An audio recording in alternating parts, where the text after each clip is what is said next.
guys! Welcome back to my channel. For today's lesson, we will learn about visualizing multiplication of numbers o pagpapakita ng pagpaparami ng bilang.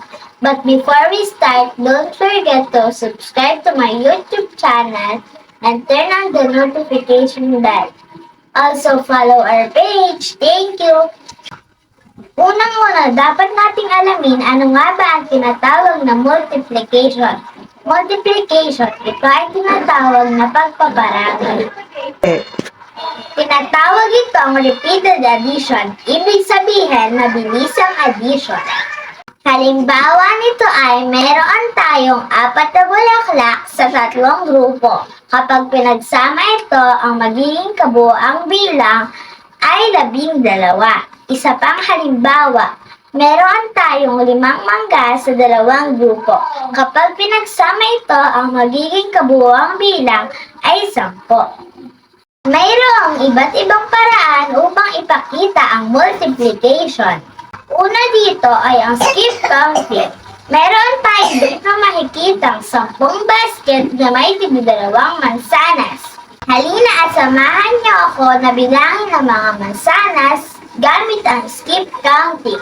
2, 4, 6, 8, 10, 12, 14, 16, 18, 20. 20 lahat ang mansanas. At ang pangalawa ay ang pagbilang ng repeated addition. Makikita natin sa larawan na may 4 na hanay ng mangga. Bawat hanay ay may 6 na mangga.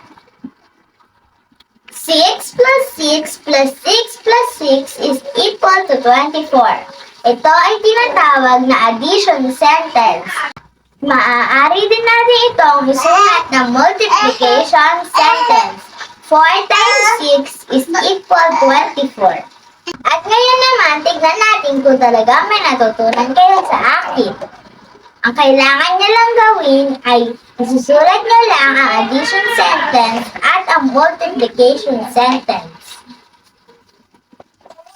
Handa na ba kayo? Mayroon ako dito ang 3 hanay ng mansanas. Bawat hanay ay may 5 mansanas. Ano ang addition sentence at multiplication sentence nito? Bibigyan ko lamang kayo ng 1 minuto para sagutin ito.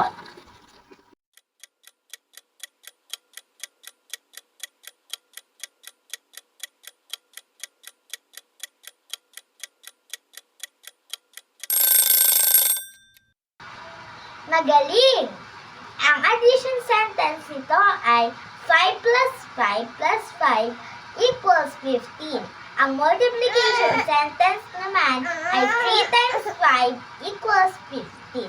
Sana hanggang dito na lang muna tayo. Abangan nyo na lang kami sa mga susunod na lessons. Don't forget to like, share, and subscribe. Bye!